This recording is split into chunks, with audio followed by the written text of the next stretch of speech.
Good morning friends, আর আমি অনিতা চলে এসেছি আর একটি নতুন ব্লগ নিয়ে। তো আমার নতুন ব্লগে তোমাদের সকলকে স্বাগত জানিয়ে আমি শুরু করে দিলাম। আর দেখো কি রোদ উঠেছে, ঝলমলে রোদ উঠেছে বৃষ্টির পরে। আর ছেলে গিয়েছিল দোকানে, ওকে পাঠিয়েছিলাম, কয়েকটা জিনিস আনানোর ছিল, তো সেই কারণে ও আমাকে এনে দিয়েছে। আর এই যে দেখো ছোট্ট ছেলেটা আমার কত বাজার হাট করা শিখে গিয়েছে। এখন একটু করে যেতে দিই, কিছু কিছু তো শিখতে হবে বলো।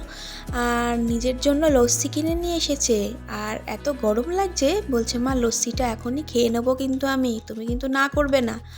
আর চলো দোকানটা গুছিয়ে নিই। এই যে দেখো চিড়ে আনতে দিয়েছি, কয়েকদিন ধরে ঠাকুরের চিড়ের আনা শেষ হয়ে এসছে, তো সেই কারণে অসুবিধা হচ্ছে। আর দেখো আমার রান্নাঘরের কি অবস্থা হয়েছে, বিধ্বস্ত অবস্থা হয়েছে আমার রান্নাঘরের। আর এটা তো সারাই না করলে কিছুই করা যাবে না। দেখছো ঝড়েতে কি অবস্থা হয়েছে।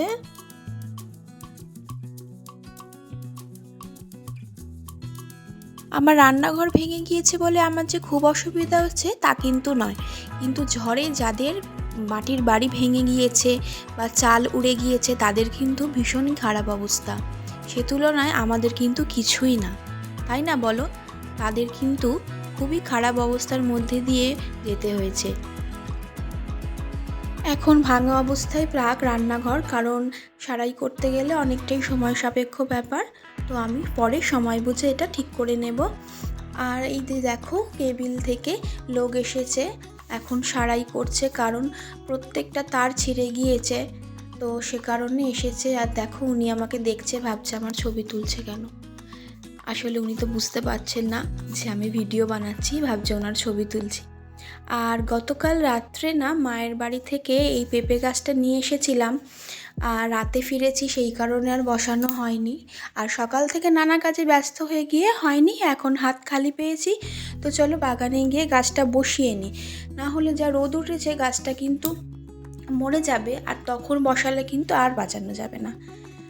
আর এই যে দেখো গাছটা বসানো আমার হয়েই গিয়েছে, তো গাছটা বড় হলে তোমাদের সঙ্গে শেয়ার করব। এর আগেও শেয়ার করেছি, দুটো গাছ আমি বসিয়েছিলাম, আর বিশ্বাস করো এত ঝড়ে গাছগুলো কিন্তু নষ্ট হয়নি, সবগুলোই কিন্তু এখনও দাঁড়িয়ে আছে।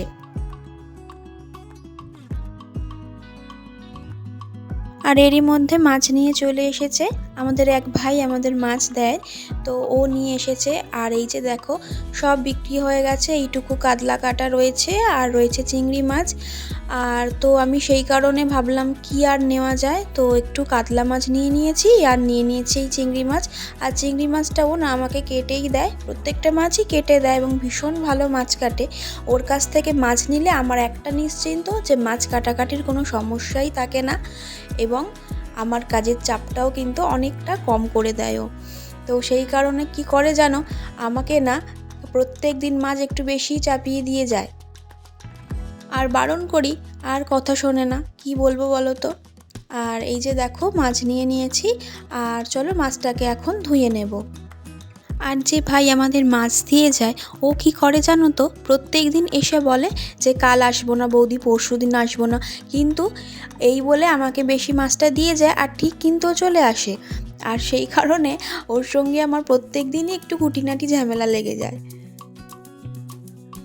এমনিতে কিন্তু খুব একটা খারাপ মানুষ নয়, ভালো মানুষই। তোমাদের সঙ্গে এভাবে বলছি বলে ভেবো না কিন্তু যে আমাদের সঙ্গে খুবই খারাপ করে, আসলে সেটা না।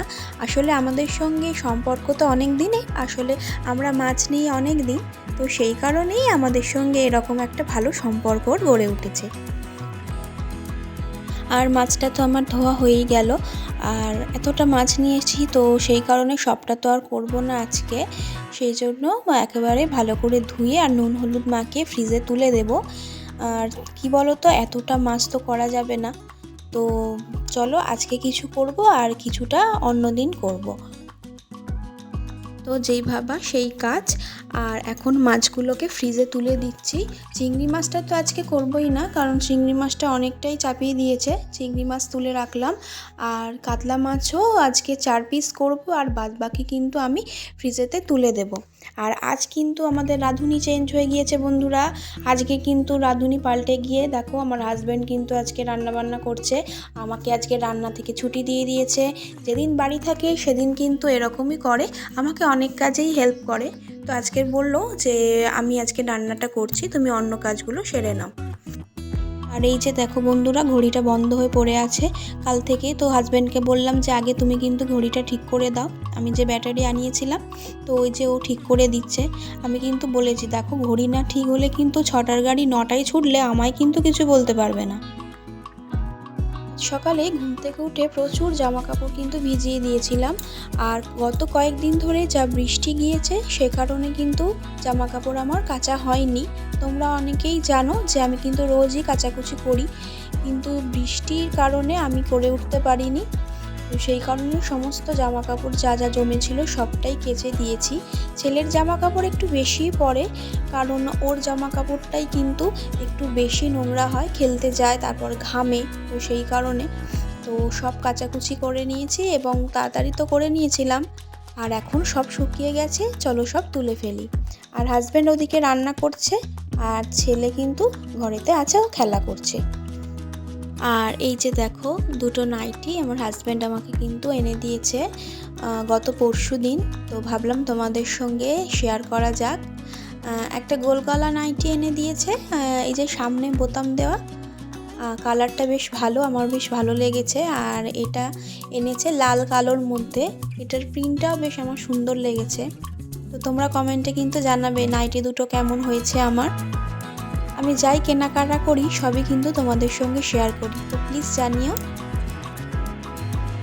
আর জামা কাপড়গুলো তুলে এনে কিন্তু সঙ্গে সঙ্গে ভাঁজ করে এভাবেই রেখে দিলাম। এদিকে হাজব্যান্ডের থাকে, মাঝখানে ছেলের, আর এইখানে আমার নাইটিগুলো এইভাবেই আমি ভাঁজ করে রেখে দিই। আর রান্নাবান্না হাজব্যান্ডের কমপ্লিট হয়ে গিয়েছে। রান্নার ছুটি পেয়ে গেলেও কি হবে, বাড়ির অন্যান্য কাজের তো ছুটি নেই, সেগুলোও তো করতে হবে। তো সেই কারণে চটপট গ্যাসের জায়গাটা পরিষ্কার করে নিচ্ছি। আর ছেলের প্রচণ্ড খিদে পেয়ে গেছে, তো খেতে দেবো। তো আমরা এখন দুপুরের লাঞ্চটা চলো করে নিই।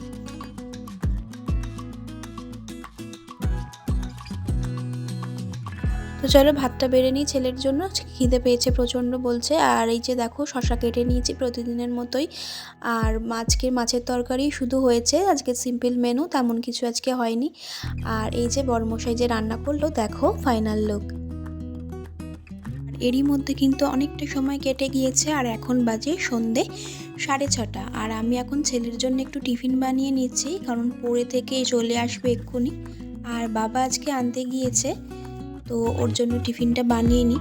আসলে কি বলো তো, দুপুরে তো খাওয়া দাওয়া করে অনেকক্ষণ, আর এসে না ওর প্রচণ্ড খিদে পেয়ে যায়। আর এই যে দেখো এখন আলু পেঁয়াজ সমস্ত কেটে নিয়েছি, একটু চাউমিন বানিয়ে নেব। আমারও খিদে পেয়েছে প্রচণ্ড, সেই দুপুরে খেয়েছি তো। তো চলো চাউমিনটা বানিয়ে নিই।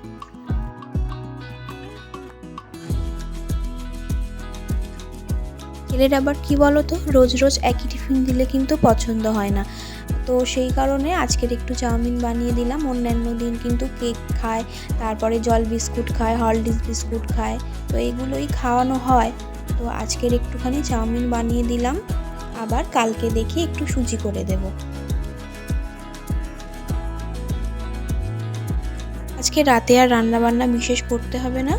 দুপুরে ছেলের জন্য ভাত আর মাছের ঝোল একটু আছে, ওটা ছেলের মতোই হয়ে যাবে।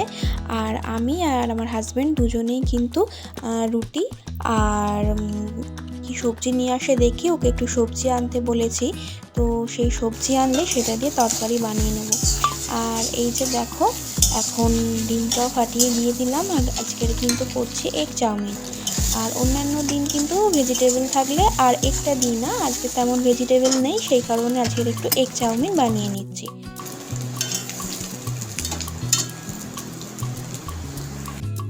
বন্ধুরা এখন ঘড়িতে বাজে 7:30, কিন্তু এখনও ছেলে পড়ে বাড়ি আসেনি। ফোন করেছিলাম বাবাকে, বললো যে রাস্তায় আছে। আর আমি দেখো চাউমিন করে এখন এই যে চাপা দিয়ে রেখে দিয়েছি, না হলে ঠান্ডা হয়ে যাবে। ছেলে এলে আমি আর ছেলে দুজনে মিলে একটু টিফিন করে নেবো। প্রচণ্ড খিদে পেয়েছে, সেই দুপুরে ভাত খেয়েছি কখন, প্রচণ্ড খিদে পেয়ে গেছে। কিন্তু ছেলে না আসলে তো আর খাওয়া যাবে না, একা একা খেতে পারি বলো? আসুক, তারপর খাওয়া দাওয়া করে নেব। আর ভিডিওটা তোমরা কিন্তু দেখতে থাকো।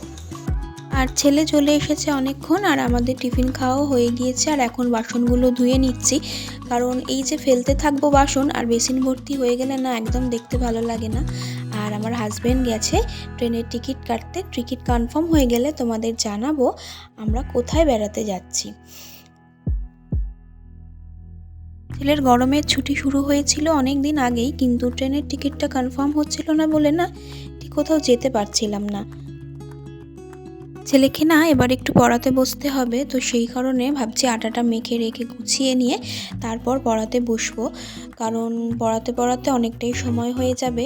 আর রাতের রুটি যেহেতু করতেই হবে, তো আটাটা মেখে রেখে দেওয়াই ভালো।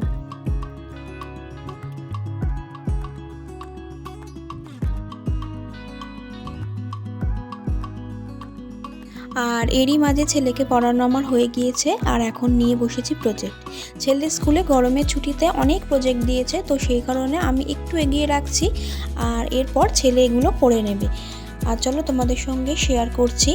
আর এই যে দেখো, এটা কিন্তু স্কুলেরই প্রজেক্ট, তো আমি বানিয়েছি। এটা হচ্ছে গুণের নামতা, বাচ্চাদের কিভাবে খুব সহজেই খেলার মাধ্যমে কিন্তু নামতা শিখিয়ে ফেলা যায়।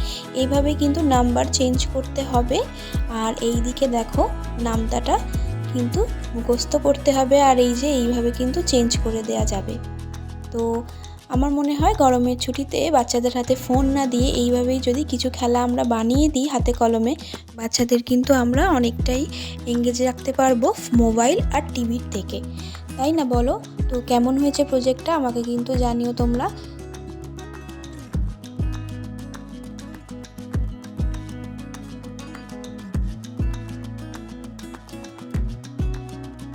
এখন অনেকটাই সময় পেরিয়ে গেছে, আর এখন বাজে কিন্তু রাত 10টা, আর হাজব্যান্ডও বাড়ি চলে এসেছে, নিয়ে এসেছে অনেক সবজি।